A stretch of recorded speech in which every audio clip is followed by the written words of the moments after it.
Bienvenidos. En el video de hoy vamos a hablar de cervicalgia. La cervicalgia es un síntoma, es dolor en la columna cervical.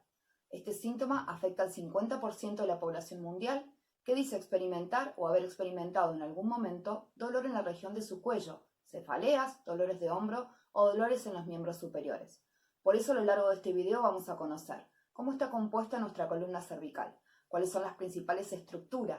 Conocer las estructuras nos ayuda a entender que los diagnósticos pueden ser muy diferentes y que entender cuál es la estructura que está lesionada y tener un diagnóstico certero nos ayuda a planificar un tratamiento que realmente sea efectivo para nuestros pacientes. Vamos a hablar de los tres principales diagnósticos que son motivos de consulta de que los pacientes de diferentes edades estén llegando cada vez con más frecuencia a nuestros consultorios. Y por último, como bonus track, les voy a dejar algunos ejercicios de estiramiento y de automasaje para que ustedes puedan acompañar desde casa el tratamiento de su cervicalgia. Comenzamos. Nuestra columna cervical está compuesta por 7 vértebras, con una particularidad. Las dos primeras tienen nombre propio, son el atlas y el axis. ¿Y por qué ocurre esto? Porque junto con el occipital forman una tríada excepcional, son las que se encargan de unir la cabeza al resto del cuerpo. Por esto tienen una función doble y extraordinaria que es la resistencia, como soportar el peso de la cabeza de un humano que va entre los 5 y los 7 kilogramos, y a su vez darle una muy fluida movilidad. Luego continúa la columna con 5 vértebras más, que si bien tienen particularidades son bastante similares entre sí, y poseen un canal medular. Es un agujero por donde va a transcurrir la médula, que no es ni más ni menos que la prolongación del cerebro, a la cual van a tener que alojar y proteger, ya que tiene muchas terminales sensitivas y nerviosas, y es quien lleva la información hacia los miembros superiores, hacia la cabeza, inclusive hacia algunos órganos. Ahora bien, de entre las vértebras surgen lo que llamamos las raíces vertebrales, que son prolongaciones de la médula espinal y que justamente son las que van a llevar la información de la que estábamos hablando. Y entre las vértebras, el disco intervertebral. Este disco, que está compuesto 80% por agua, es una sustancia bastante gelatinosa y que contiene en su interior un núcleo pulposo rodeado por un anillo de fibrocartílago. Este disco va a tener una doble función. Por un lado, amortiguar los movimientos que hace la columna. Y por otro lado, es un gran adaptador articular para permitirle a la columna toda la fluidez de movimientos que tiene. Ahora, haciendo un repaso, hemos nombrado los 4 componentes más importantes, que son las vértebras de la columna cervical, la médula espinal que transcurre por entre las vértebras, las raíces nerviosas que van a llevar información y los discos intervertebrales. Vamos a hablar ahora de las 3 patologías más frecuentes que afectan a la columna cervical y que son el mayor motivo de consulta. Comenzaremos hablando de la rectificación cervical y para esto es importante aclarar que nuestra columna tiene 4 curvaturas que son normales viéndola de perfil: la lordosis cervical, la cifosis dorsal, la lordosis lumbar y la cifosis sacra. Estas 4 curvaturas le permiten a la columna tener mayor resistencia y mayor movilidad. Durante la rectificación cervical, como podemos observar en las siguientes radiografías, esta curvatura se la ve alterada. Inclusive algunas veces puede invertirse, transformándose en una cifosis cervical. Esta alteración y deseje de la columna produce síntomas como dolor, no solamente en el cuello, sino también dolores de cabeza y en los hombros. Puede producir mareos, inestabilidad, acúfenos, que son esos pitidos que podemos sentir en el oído, visión borrosa o dolor detrás de los ojos, sensación de embotamiento, problemas de concentración, sentir que estamos muy dispersos, muchas veces también palpitaciones y sensación de falta de aire. ¿Por qué sucede todo esto?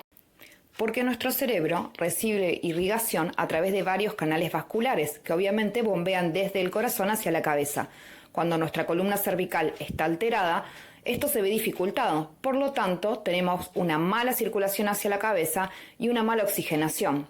Por eso estas palpitaciones y esta sensación de falta de aire, a la que muchas veces nuestro cerebro responde pidiéndole al corazón que bombee con más frecuencia, produciendo estas palpitaciones, o a nuestros pulmones que ventilen con mayor frecuencia para evitar esta falta de aire. Por eso es bastante frecuente que a nuestro consultorio lleguen los pacientes que han ido previamente al cardiólogo o al neurólogo asustados por estos síntomas. Pero ahora bien, vamos a hablar qué es lo que nos puede producir la rectificación cervical. Habitualmente puede ser por un desarrollo congénito o puede ser por un traumatismo o mala postura.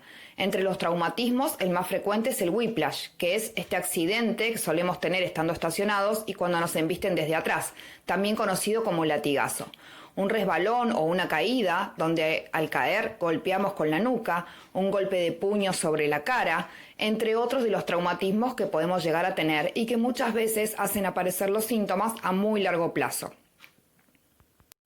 Pero hoy en día es cada vez más frecuente la consulta de pacientes de menor edad con rectificación cervical, producto de las malas posturas que generan, tanto el uso del celular, el uso de la computadora, ver televisión en la cama, todos estos hábitos que son sostenidos durante mucho tiempo y que inducen a la musculatura a aumentar su tono y a modificar la posición de nuestra cabeza. Ahora que conocimos cuáles son las causas que pueden derivar en una rectificación cervical y la sintomatología tan amplia que despierta, vamos a hablar de cuáles son los tratamientos más acordes.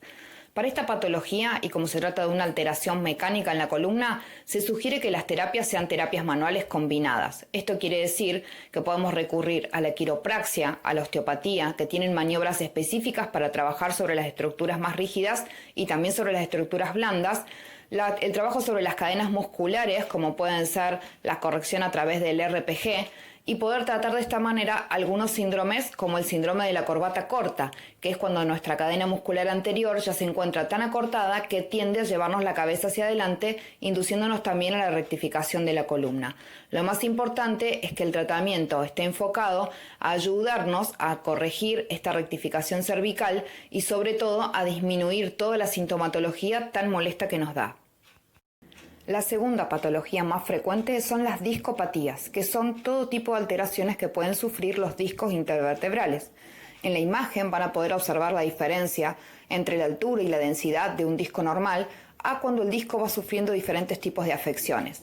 Estas afecciones a su vez pueden o bien comprimir la médula, como veíamos al comienzo, o bien comprimir las raíces nerviosas que emergen de la médula. Por lo tanto, las características de los síntomas va a ser que el dolor va a ser mayormente nocturno, que pueden aparecer parestesias, que es adormecimiento en la zona que está afectada, sensación de electricidad o de corriente que corre por inclusive los miembros superiores, falta de fuerza, inclusive a veces hasta que se caigan los objetos que uno tiene en la mano sin que uno le encuentre explicación. Para esta patología vamos a encontrar diversos tratamientos, ya que la afección está localizada en otra estructura que es el disco. Entre ellas, lo que vamos a encontrar son tratamientos médicos como la ozonoterapia, que es la aplicación de un gas que va a tender a retraer este disco para que no ocupe ese espacio, ese lugar que está ocupando, comprimiendo la médula y las raíces nerviosas, además, por supuesto, de las terapias manuales que comentábamos al comienzo.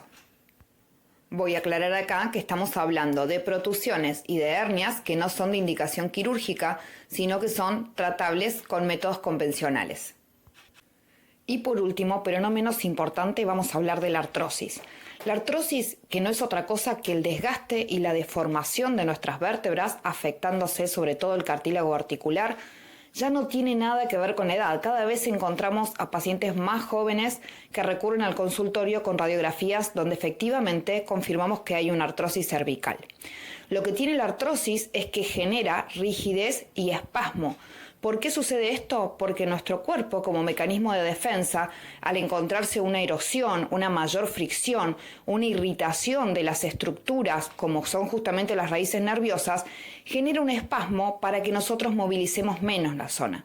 Muchas veces lo que sucede es que los pacientes, en la desesperación por aliviar ese dolor y esa rigidez, recurren a procedimientos como aplicarse calor sin haber consultado, o hacerse masajes bruscos, o hacerse hacer masajes por alguien que no sabe, pero ellos sienten que con mucha presión y con un masaje bruto va a aliviar, y eso termina produciendo un efecto totalmente contrario, porque el músculo termina generando posteriormente a eso mayor espasmo. Por eso el tratamiento, en el caso de la artrosis, va a ser siempre buscar descomprimir. Puede ser a través de las terapias, como hablamos antes, combinadas, como quiropraxia, osteopatía, la terapia cráneo-sacra, eso también, los estiramientos, las elongaciones, y el masaje, siempre la preparación de la zona. En fisioterapia aplicamos magnetoterapia o corrientes TENS y un masaje suave y progresivo. Les marco en las radiografías los famosos osteofitos, que son los mal llamados picos del loro, que generan tanta irritación en las estructuras blandas que pasan por las articulaciones vertebrales. Por último, algunos tips para ayudar en casa a resolver el dolor cervical. Estamos localizando ahora el trapecio, uno de los músculos más grandes que abarca nuestra espalda, desde la columna cervical hasta la dorsal. ¿Por qué el trapecio? Porque voy a enseñarles algunos puntos gatillos con los cuales pueden disminuir los dolores cervicales. Para esto voy a pedirles que preparen una pequeña pelota o bien pueden hacerlo con un hielo, repitiendo movimientos circulares sobre cada punto que vamos a ver en las siguientes imágenes.